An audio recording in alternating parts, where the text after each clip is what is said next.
감사합니다. 이렇게 예배 자리에 오신 성도님들 반갑고 감사하고 먼저 제가 그 사모 블레싱이라고 하는 그 팀 사역을 하고 있는데요. 여러분들이 궁금해 하실 것 같기도 하고 우리 사모님이 도대체 무슨 사역을 하고 있나 그런 것들을 영상으로 지난번에 제가 여수에 가서 사역했던 그 영상을 먼저 보여드리고 저희가 그 사무 JDS라고 하는 그 예수 제자 학교는 서빙고에 있는 온누리교회에서 저희가 훈련을 받고 그 훈련받은 저희가 이제 미자립 교회나 그리고 이제 선교지에 있는 그런 선교사님들, 어려운 선교사님들을 돕는 사역을 하고 있습니다. 그래서 이제 제가 어떤 사역을 하는지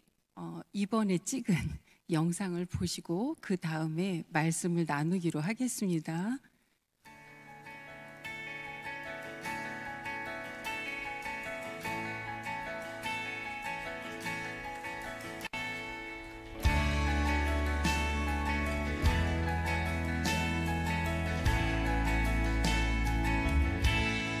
시작됐네. 우리 주님의 능력이 나의 삶을 다스리고 새롭게 하네. 자유하네. 죄와 사망으로부터 나의 삶은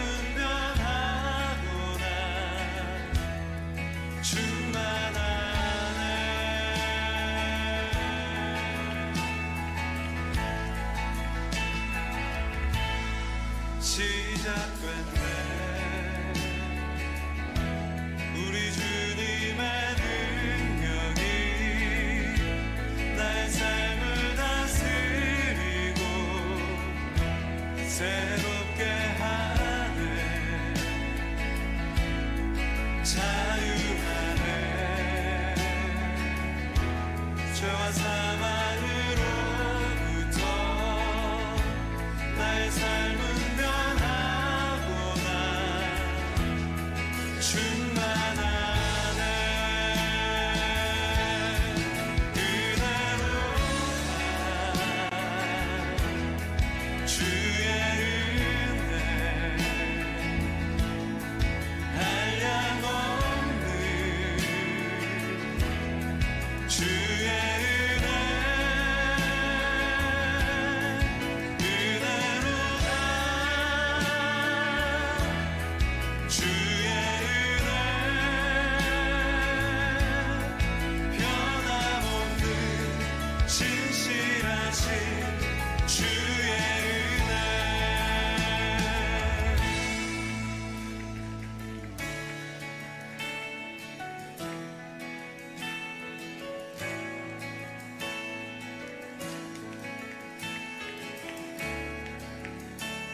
자매님들이 시작됐네.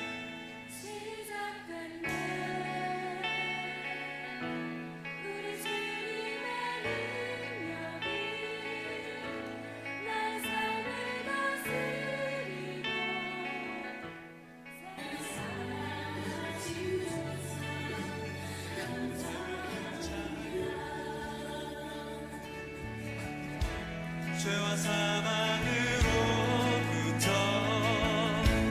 나의 삶은 변하고 충만하네. 충만하네.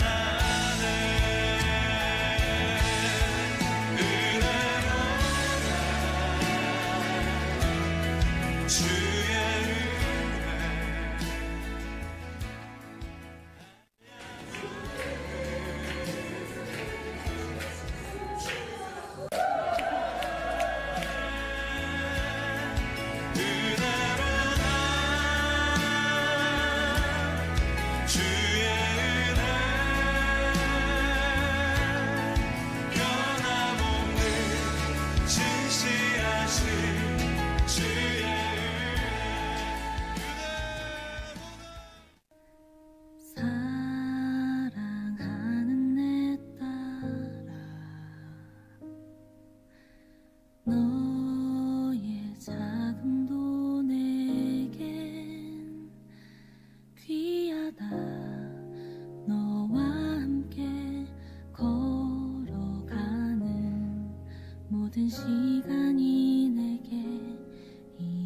조금 더딘 듯해도 믿어줄 수 있니? 네가 가는 그 길 절대 헛되지 않으니 나와 함께 가자. 앞이 보이지 않아도 나아가 주겠니? 이해되지 않아도 사랑해 주겠니?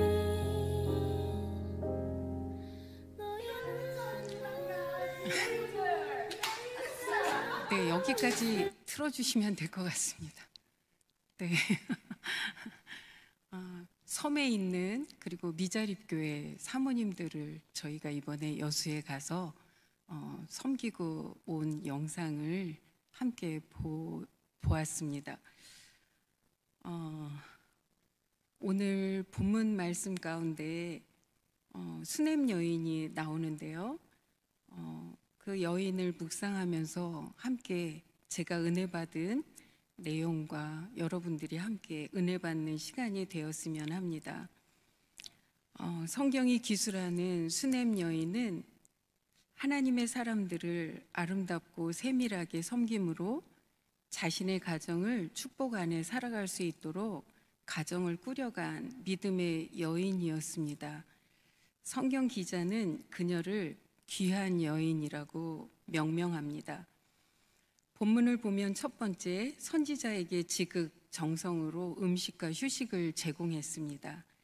열왕기하 4장 8절에 보면 하루는 엘리사가 수넴에 이르렀더니 거기에 한 귀한 여인이 그를 관건하여 음식을 먹게 하였으므로 엘리사가 그곳을 지날 때마다 음식을 먹음으로 그리로 들어갔더라 라고 합니다. 후에 엘리사는 그녀가 한 모든 것을 깊이 감사하며 그 여인의 친절함에 보답을 해야 하겠다고 생각하게 됩니다. 엘리사는 자신의 사한 게하시를 시켜 그녀에게 보답하고 싶다고 메시지를 전하게 되지요. 열왕기하 4장 13절부터 보시면 엘리사가 자기 사환에게 이르되 너는 그에게 이르라 내가 이같이 우리를 위하여 세심한 배려를 하는도다. 내가 너를 위하여 무엇을 하랴? 왕에게나 사령관에게 무슨 구할 것이 있느냐 하니 여인이 이르되 나는 내 백성 중에 거주하나이다 하니라 라고 기록합니다. 수넴 여인의 대답은 나는 가진 것으로 충분합니다 라고 이해할 수 있습니다. 그녀의 고백은 의도성이 없고 마음으로 섬겼으며 사심 없이 섬긴 것입니다. 있는 자신의 삶에 만족할 줄 아는 삶의 겸손에서부터 나오고 심은 대로 거둔다는 삶의 진리에 따라 하나님의 도우심의 세밀함을 경험하게 됩니다. 엘리사가 보낸 사환 게하시는 그녀가 엘리사의 보상을 원하지 않는다는 것을 보고하게 됩니다. 엘리사는 그녀를 위해서 무엇을 해야 할까 고민하게 되지요. 엘리사는 그의 사환 게하시를 통해서 그녀를 다시 부릅니다. 그녀는 엘리사 앞에 서게 되며 아들은 없고 남편은 늙어버린 자신에게 보상해 주실 것이라는 기쁜 소식을 듣게 됩니다. 그리고 그 약속은 성취됩니다. 16절에 보면 엘리사가 이르되 한 해가 지나 이때쯤에 내가 아들을 안으리라. 17절은 여인이 과연 잉태하여 한 해가 지나 이때쯤에 엘리사가 여인이 말한 대로 아들을 낳았더라 라고 기록합니다. 두 번째는 믿음의 행동으로 위기를 기회로 바꿔 자녀의 부활을 경험하게 됩니다.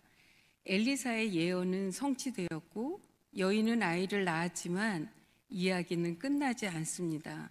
몇 년 후에 아이는 어떤 종류의 병에 걸리게 되고 그날 어머니의 무릎에서 죽게 됩니다. 그녀는 즉시 엘리사를 찾으러 떠나 아들의 치료를 요청하게 됩니다. 엘리사는 그 여자와 함께 수넴으로 돌아왔습니다. 30절을 보면 아이의 어머니가 이르되 여호와께서 살아계심과 당신의 영혼이 살아계심을 두고 맹세하노니 내가 당신을 떠나지 아니하리이다. 엘리사가 이에 일어나 여인을 따라가니라 라고 기록합니다.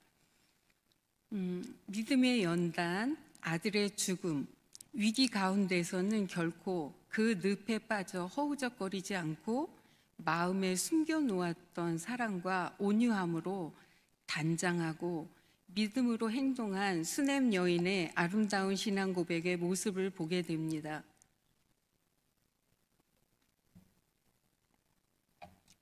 세 번째로 삶을 바꿀 수 있는 지혜와 섬김의 발자취는 생명을 낳고 누리게 됩니다.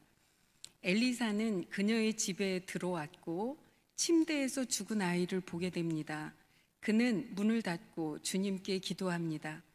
그리고 올라가서 아이의 입과 눈과 손에 자신의 입과 눈과 손을 대고 엎드리니 아이의 살이 따뜻해졌고 아이 위에 올라와 엎드리니 아이가 7번 재채기를 하고 눈을 뜨게 됩니다. 수넴 여인의 이야기를 통해서 하나님의 축복을 발견하게 됩니다. 그녀가 축복을 받게 된 계기는 하나님의 종 엘리사를 알아보고 정성껏 섬긴 것에서부터 시작이 됩니다. 우리는 이 말씀을 통해서 마땅히 섬겨야 할 하나님의 사람들을 마음을 다해서 섬기는 자리에 서 있는지, 또한 위기 앞에서는 수넴 여인은 믿음으로 반응했던 것처럼 지금의 나의 모습의 신앙은 어떠한지 돌아보는 이 시간이 되었으면 합니다.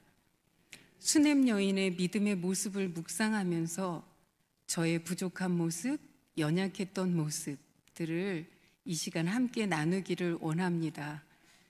지금 이 자리에 서기까지의 지나간 시간들을 하나님의 은혜이고 하나님의 전적인 도우심과 동행하심이었음을 고백합니다.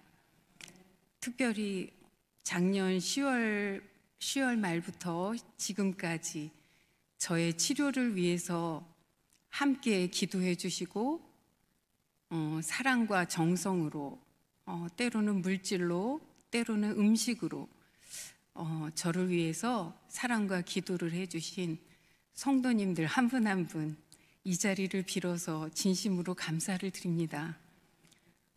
그 섬김과 사랑으로 지금 이렇게 회복되어져서 이 자리에 서게 된 것 같습니다. 감사합니다. 성도님들의 사랑과 그런 섬김이었음을 다시 한번 깊이 감사를 드립니다. 저희가 작전동 교회에 온 지가 벌써 3년이 되어가고 있더라고요. 시간이 참 빠르게 지나가지요. 이곳에 오기 전에 서울 양문교에서 10년 동안 사역을 하면서 지나간 시간들에 대한 이야기를 함께 나누기를 원합니다. 남편은 서울이 고향인데 횡성에서 10년, 연천에서 8년 사역을 하면서 서울로 가고 싶어 했고, 하나님은 그 간절함을 듣고 양문교회에 부임하게 되었고, 부임하면서 행복해하고 이곳에서 은퇴할 때까지 생각하면서 열심을 내어서 사역을 했습니다. 양문교회 장로님들은 정말 별로 부족함이 없는 분들이었고, 세상적으로는 잘 나가시는 분들도 계셨고 전문인들이셨기 때문에 장로님들의 생각 가운데는 예배는 주일에 한 번만 보는 것으로 의무를 다한다고 생각하시고 기도하는 거리가 먼 분들이었습니다. 그래서 남편은 특별히 공예배, 수요일, 금요일 예배, 주일, 거의 양문교회는 사회를 장로님들이 보시는데요. 사회를 보시는 그 순서가 돌아오는 주일 새벽 예배라도 나오셔서 기도하시고 강단에 서는 것을 요청했죠. 특별히 주일에 기도하시는 분들을 위해서는 꼭 새벽 예배 나와서 기도하시고 기도하라고 이야기를 했습니다. 장로님들은 예배에 대해서, 기도에 대해서 언급하는 것조차 불편하게 남편에게 얘기하며 부딪히게 되었습니다. 부임 첫 해에 당회가 이번 주에 저희도 당회지요. 당회가 열렸는데 원로 장로님 한 분이 나오셔서 이렇게 얘기하는 거예요. 목사가 나이가 들면 말을 안 들어 처먹으니 젊었을 때 부려먹어야 한다고. 그 말을 듣고 저와 남편은 큰 충격과 함께 정말 심각할 정도로 영적인 병에 걸려 있는 교회임을 알게 되었습니다. 40년이 넘는 교회 건물은 주차장이 협소했고 주일 예배 때마다 차가 견인되거나 주차를 하기가 어려워서 매주마다 주차 때문에 힘듦을 겪게 되었습니다. 어르신들은 4층 건물에 엘리베이터가 없어서 지하 식당까지 오르내리기를 힘겨워 하셨습니다. 이런 모습을 보고 고민하며 기도할 때에 하나님의 은혜로 교회 건물을 팔고 교회에 옮길 터를 구입하게 되었고, 짓는 과정 1년 4개월의 시간 동안 지하에 임시 공간을 임대해서 예배드리면서 어느 때보다도 힘든 과정을 저와 남편은 지금의 모든 상황과 건축을 위해서 새롭게 옮기는 교회에 모든 성도님들과 함께 가기를 위해서 기도에 집중하고 있었습니다. 저는 사모 JDS에서 배운 중보기도를 가지고 중보팀을 구성하게 됐고 일주일에 3번씩 모여서 정말 간절하게 모든 상황을 하나님께 고하며 기도하게 되었지요. 건물 설계에서부터 어려움이 찾아왔는데 우리가 갈 곳에 예배당을 지으면 주차 공간이 21대밖에 생기지 않는 설계여서 남편은 전에 교회에서도 주차로 어려움이 심했기에 지하를 파서 주차장을 넣는 것을 이야기하게 되니까 현실은 맞는데 지하를 파는 것이 지상의 3배 정도의 돈이 들어가니 교회 건물을 판 돈으로는 도저히 지을 수가 없고 헌금을 해도 너무 많은 빚을 지어야 하니까 지하 주차장을 할 수 없다는 이견으로 장로님들과 3개월 정도의 심한 대립과 함께 남편에게 어려움의 시간이 찾아왔습니다.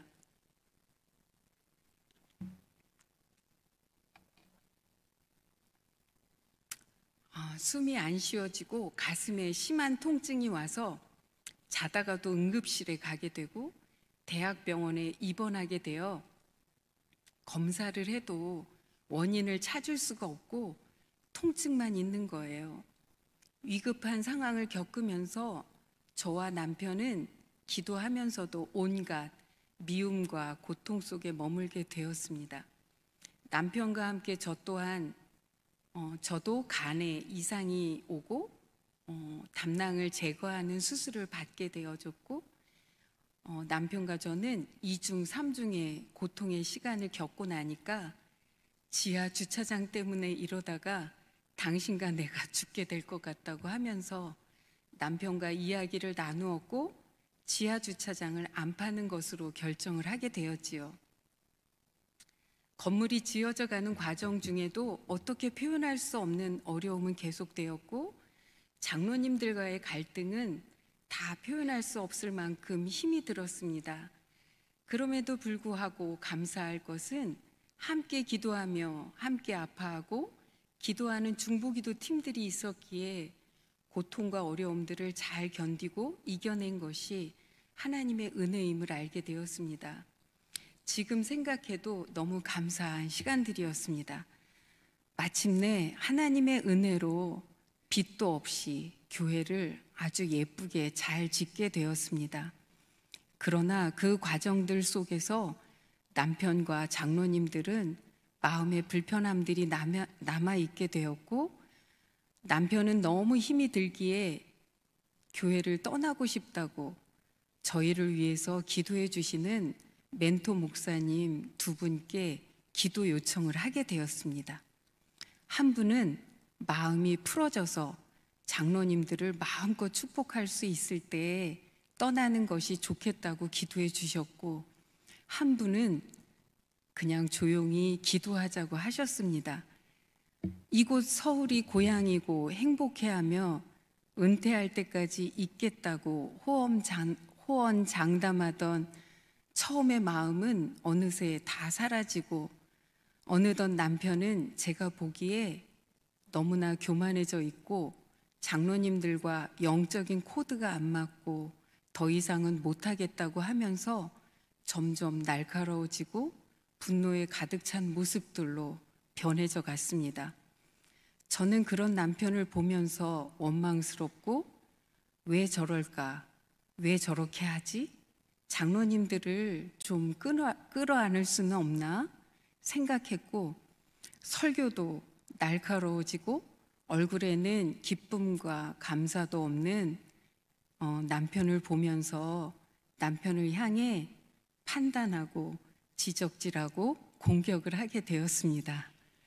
그때에 중보기도 팀들도 빚 없이 교회가 지어지고 매주 새신자들이 등록을 하는 일들이 생기자 일주일에 3번씩 하던 중보기도를 한 번만 하자고 하고, 기도 시간에도 늦어지게 되는 모습을 보일 때 저는 기도하면서 제의를 했습니다. 이렇게 억지로 중보기도를 하는 것은 아니라고 하니까 반발이 시작되었고, 기도팀들도 목사님을 닮아가는지 싸나워지게 되면서 나는 이 모든 것이 당신 때문이라고. 지금 목사님 굉장히 불편하실 건데 당신 때문이라고, 남편은 그러는 너 때문이라고 하면서 본격적으로 부부싸움을 하게 되었지요. 차라리 이럴 거면 이혼을 할까도 생각할 정도로 심하게 나뉘어졌습니다. 더 이상 소망이 없을 만큼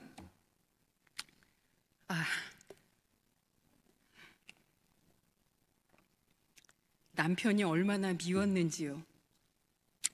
그런데 그때 퇴직 적립금까지 다 건축 헌금을 하고 난 터라서 우리는 둘 다 빈털터리였습니다. 가진 것이 없어서 이혼하기도 힘들었지요. 이렇게 교회도 가정도 부부도 모두가 힘겨움의 시간을 버텨낼 때에 멘토 목사님께서 지금도 많이 힘드니 교회를 한번 옮겨볼래? 하시는 전화를 받게 되었습니다. 그것이 작전동 교회였어요. 남편과 저는 망설임 없이 이곳에서 떠나면 되겠다는 마음으로 결정을 하게 되었지요. 지금 돌아보면 우리가 얼마나 하나님 앞에 교만하고 부끄럽고 부족함 투성이었는지요. 하나님 앞에 지금도 죄송한 마음뿐입니다. 그때 멘토 목사님 말씀대로 장로님들과 교회와 성도들을 마음껏 축복하고 떠날 수 있게 된 시간들을 가지게 되었습니다. 교회는 물론 목자가 떠난 아쉬움은 있었겠지만 든든히 서가며 평안한 모습이 유지되었습니다. 교회를 옮기는 이야기가 되어지고 2주 만에 지금의 여기 작전동 교회로 저희가 오게 되었습니다. 이곳에 와서 여러 가지 기도 제목이 있고 함께 기도할 분들과 연희교회에서 하는 DTS 중보기도학교에 함께 가서 성도님들과 중보기도자로 다시 세우기 위해서 함께 기도하게 되었는데 작년 8월 말이죠. 왼쪽 가슴 아래에 그 기도학교에 가서 있는데 3일 동안 계속 통증이 있더라고요. 그래서 이상하다 싶어서 유방외과를 가서 검사를 해보니 유방암 2기라는 진단을 받게 되었습니다. 선생님 말씀이 조직 검사 결과가 나왔다고 하고 2기이니까 대학병원에 가라는 겁니다. 상상조차도 할 수 없었던 일이 벌어졌고 지인을 통해서 바로 선생님을 만날 수 있게 되어 선항암, 여러분들이 다 알다시피 힘든 선항암 6회 그리고 3월에 수술을 하게 되었지요. 힘겨운 항암의 시간들, 머리도 다 빠지고 콧물이 너무 많이 나더라고요. 처음에 그래서 저는 그걸 잘 몰랐어요. 그랬더니 그 선생님이 하는 얘기가 콧털도 다 빠지는 거라고. 그래서 코를 얼마나 많이 그냥 흘렸는지 그렇게 심하게 정말 다 빠질 정도로 힘든 시간들을 보냈지요. 사역이라는 이유로 제 몸을 한 번도 돌보지 않았고 운동조차도 하지 않았습니다. 저는 나는 그때 의사 선생님의 말씀에 지금까지 만나본 환자 중에 가장 부작용이 심한 환자라고 이야기할 만큼 굉장히 힘든 과정을 지나서 지난 3월 23일에 수술하고 한 달 반을 양평에 있는 숲속 고요마을이라는 곳에 들어가게 되었지요.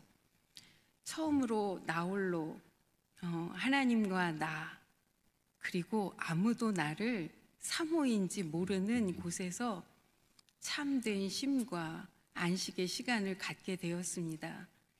산속에 있다 보니까 산을 오르는 길과 황토길이 마련되어져 있었고 유기농으로 구성된 식단으로 암 환자들을 회복해야 하는 곳이기에 하루하루가 힘은 들었지만 조금씩 나아져 갔고 산을 오르게 되었습니다. 다리는 퉁퉁 부어서 제가 봐도 끔찍할 정도로 많이 붓더라고요. 몸이 힘든 상황이지만 욕심을 내면서 운동을 하려고 오르게 되었는데 5걸음을 걸으면 너무 힘이 들어서 주저앉게 되었고 또 걷고 또 너무 힘이 들어서 고통스러워서 그냥 내려가야 되겠다 하고 돌아온 뒤를 돌아보니까 내려갈 때도 이 무거운 다리로 어떻게 저기를 다시 내려갈까 하는 마음에 주저앉게 되었습니다. 더 못 걸을 만큼 몸이 고통스러워서 나무에 제 몸을 기대어 걸어온 길을 돌아보니까 지금까지 내가 살아온 삶의 여정을 그대로 보여주는 것 같았습니다. 나무들이 엉켜져 있고 길은 굽어져 있고 아주 좁은 길이라 잘 보이지도 않고 끝도 보이지 않는 길을 보는 순간 주저앉게 되었고 대성통곡을 하고 울부짖었습니다. 한참을 울고 나니까 마음속에 이런 찬양이 떠오르는 겁니다. 하나님의 부르심에는 후회하심이 없네. 내가 이 자리에 선 것도 주님의 부르심이라. 하나님의 부르심에는 결코 실수가 없네. 나를 부르신 하나님의 신실하심을 믿네. 날 부르신 뜻, 내 생각보다 크고 날 향한 계획, 나의 지혜로 측량 못하나 가장 좋은 길로, 가장 완전한 길로 오늘도 날 이끄신 믿네. 특별히 2절에 작은 나를 부르신 뜻은 나는 알 수 없지만 오직 감사와 순종으로 주의 길을 가리라. 때론 내가 연약해져도 주님 날 도우시니 지극히 작은 나를 부르신 그 일도 감사한데 이처럼 연약해져도 여전히 나를 기대하시면서 날 도우시는 하나님의 손길을 깊이 느끼게 되었습니다. 22년이 시작되면서 하나님은 저에게 기도할 때마다 리셋, 다시라는 음성을 강하게 들려주셨고, 가정 예배 가운데서도 함께 나누며 지내고 있었는데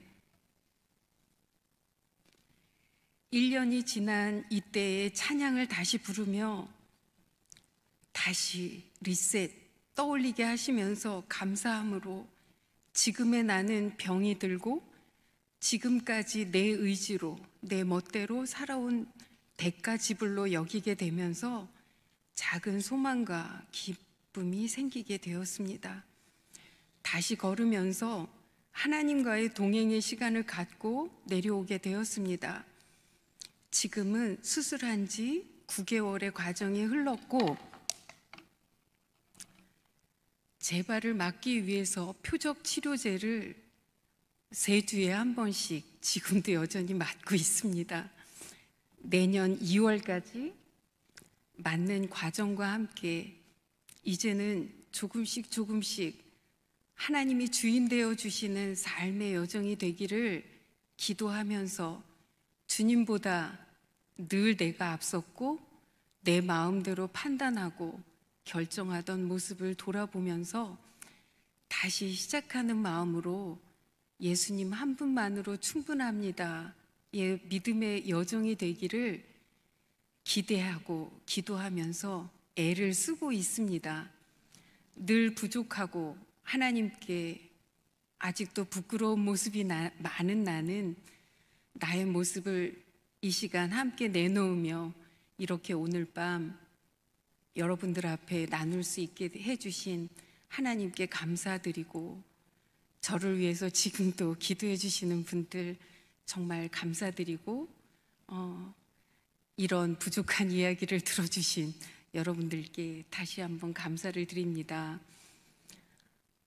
제가 그 은혜 받은 하나님의 부르심, 저만 부르신 게 아니라 우리 성도님들 한 분 한 분을 다 부르신 줄 믿습니다. 그 부르심에 응답하는 이 시간이 됐으면 좋겠습니다. 하나님이 나를 왜 부르셨을까?